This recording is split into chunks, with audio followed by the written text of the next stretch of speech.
Welcome to Percussion Methods. Today we're talking about keyboard fundamentals and 2-mallet tips. First off, let's review some keyboard percussion anatomy.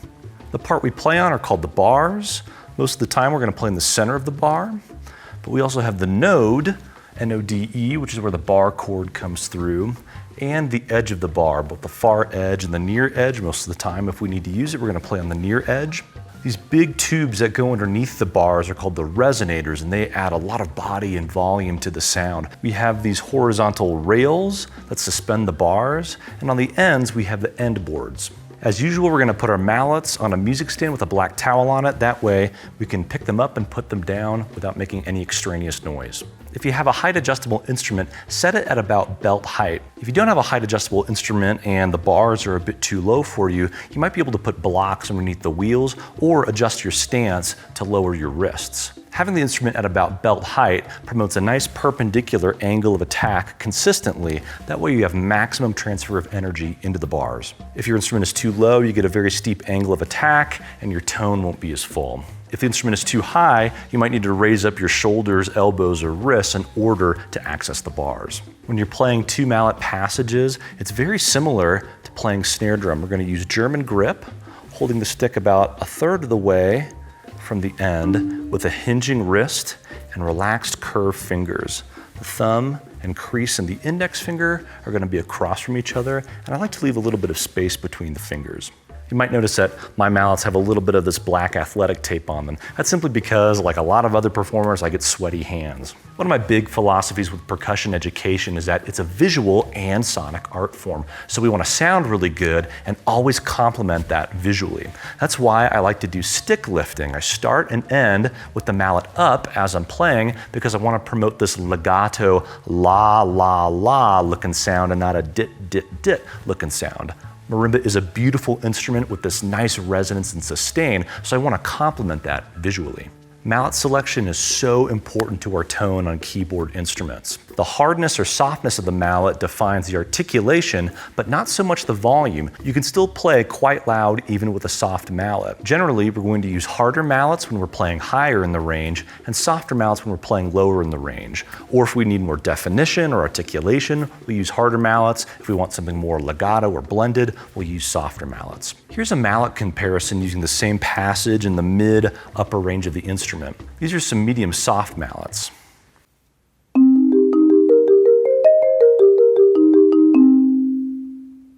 These are some medium hard mallets and the ones that I would normally use in this range of the instrument.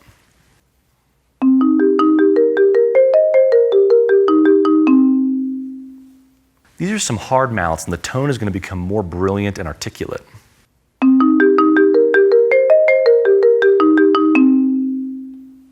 Next, these are some very hard mallets. I usually use these on xylophone instead of marimba.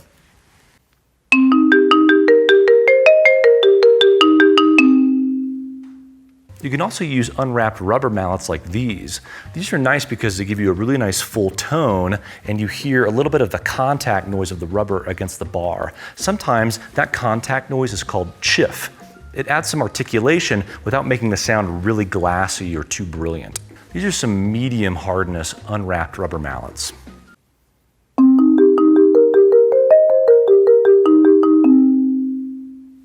Next up, these are some medium hard unwrapped rubber mallets.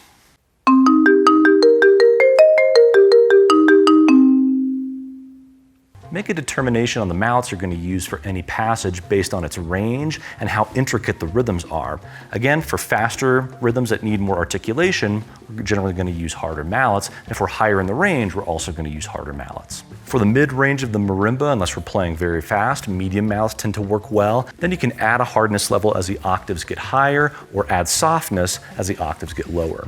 One technique element that has a big impact on tone that is sometimes ignored is bar placement. You get a very different sound from the instrument depending where on the bar you're playing.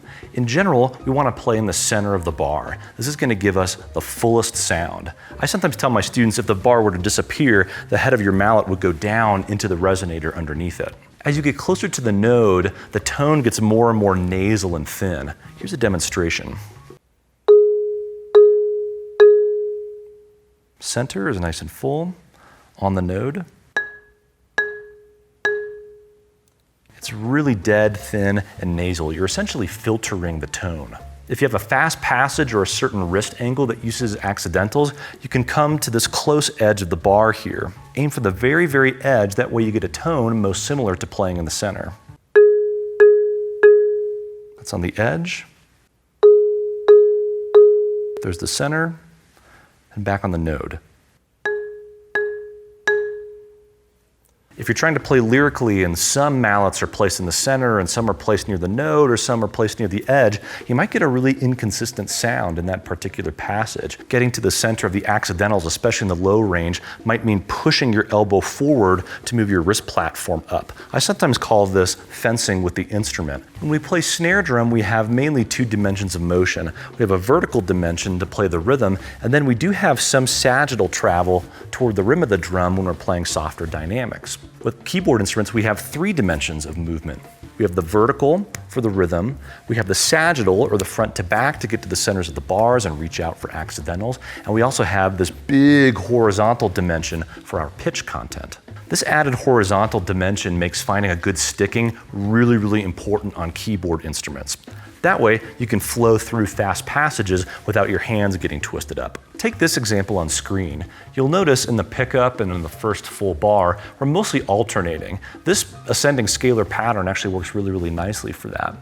In the second full bar, you see, as it's indicated with the sticking under the staff and with the slurs, that we have some doublings happening.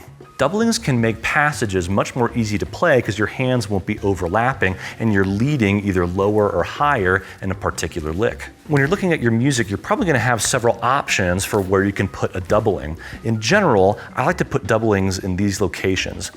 First of all, when the notes are close together. It's much easier to double on a second or a third interval than something large like a fifth, sixth, or seventh. It's also more conducive to add a doubling where you're going from an accidental to a natural note instead of from a natural note to an accidental note. If you see in the second full bar, we're going from an E flat to a C, so it's accidental to a natural and not the other way around. This is going to make that doubling a little bit easier to play. Here's this passage with the sticking as indicated on screen.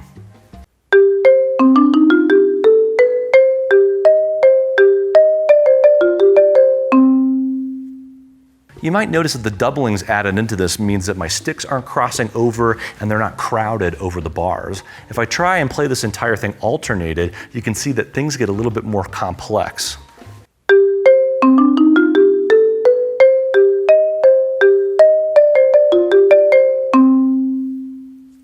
You might notice that I'm having to dodge with my mallets back and forth to get them not to cross over. Adding those doublings where indicated actually makes this much more idiomatic to play. Keep in mind with doublings, the first note of the double is going to be a little bit stronger than the second. And a single note that's played without any doubling is also going to sound stronger than that second little note of the double. So that might introduce a little bit of phrasing to the particular passage you're working on. Whether the phrasing created by that double sticking is complementary or not to the musical situation is really your call to make. Stickings are also quite important when you're playing rolls, because at the end of your roll, you have very, very little time to get to your next note target. Look at the example that's on screen here. You notice anytime I have a large interval, like this initial descending sixth, I'm going to play that downward or upward note with the hand that would naturally lead in that direction. Sometimes when I see people rolling on keyboard instruments, they always want to start it with the right hand. And that can work okay as you're ascending, but when you're descending, it's pretty counterintuitive. Here's what this excerpt looks like with the sticking that's on screen. You'll notice that it's leading in the direction that this melody goes with the hands.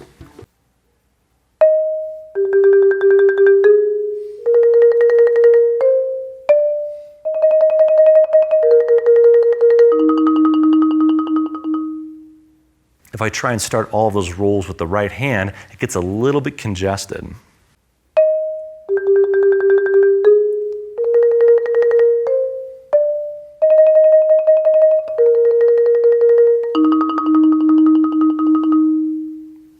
Especially in those last three rolled notes, scooting over both of my hands also doesn't promote connection between the rolls. An essential part to having a natural open roll sound on keyboard instruments is using the right roll speed. If you roll really, really fast, your roll sounds tense, which may or may not be appropriate for the musical situation.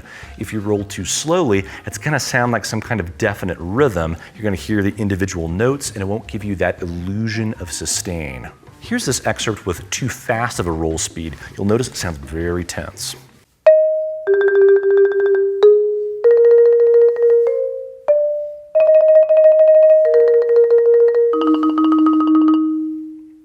At that fast of a hand speed, it's also tricky to connect those last three rolls. Here's this excerpt with too slow of a roll speed.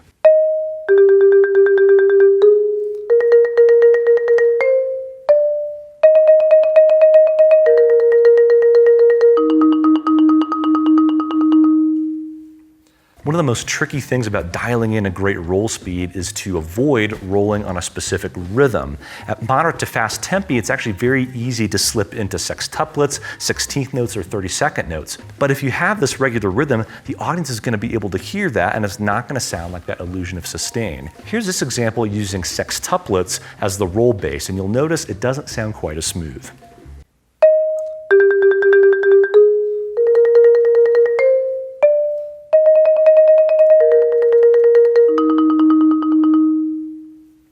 Having that regular pattern of 6 notes per beat also means that I'm putting the descending rolls at the end on my right hand, and I have to scoot my whole grip over.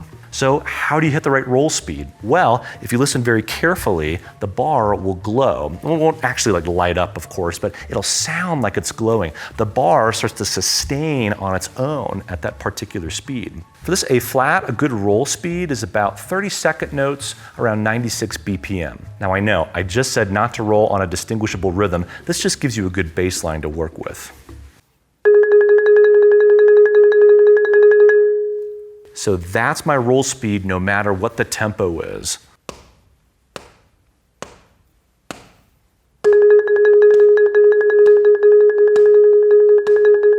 Or the tempo could be much higher.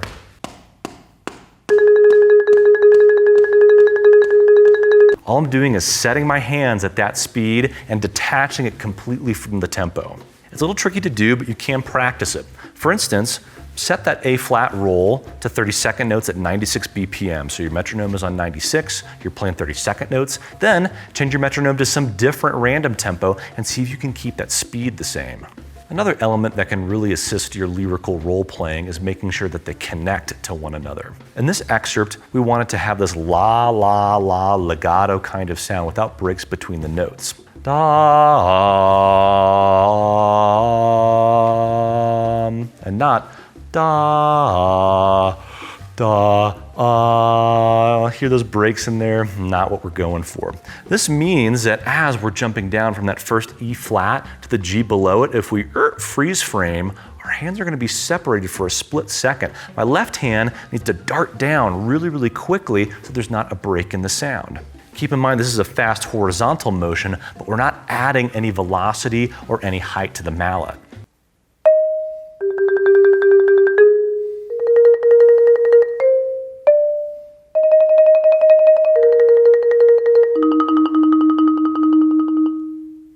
If we don't have that fast horizontal motion, you're gonna get some breaks in the sound.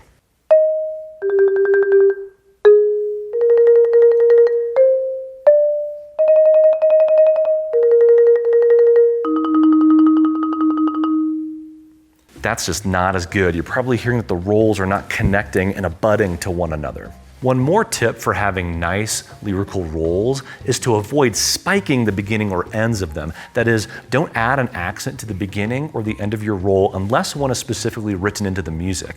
I see young percussionists do this all the time when they start a roll. To get their hands moving fast, they think they need to add velocity to it. That's not true. Having consistent roll speed comes from having a nice, good German grip and using the forearm, which is a great blend of strength and speed. The biceps are really strong but slow, and the fingers are really fast but weak. One way you can practice avoiding spiking the beginnings or ends of rolls is to put what I call football-shaped dynamics under all of them. That means that you're gonna start really soft and bring up the volume and then fade it out by the end of the roll.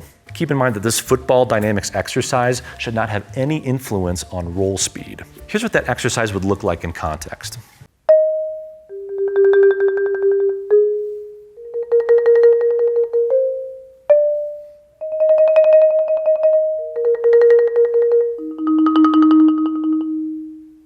Next, you can try evening it out and playing all of the rolls flat in terms of volume.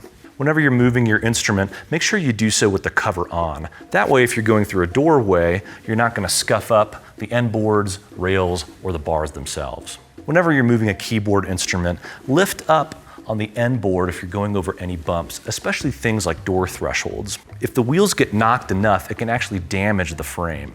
If you need to relocate any equipment to the other side of the instrument, it's always better to bring it around the keyboard than to lift it over. In particular, the bottoms of items like music stands can scrape up your bars.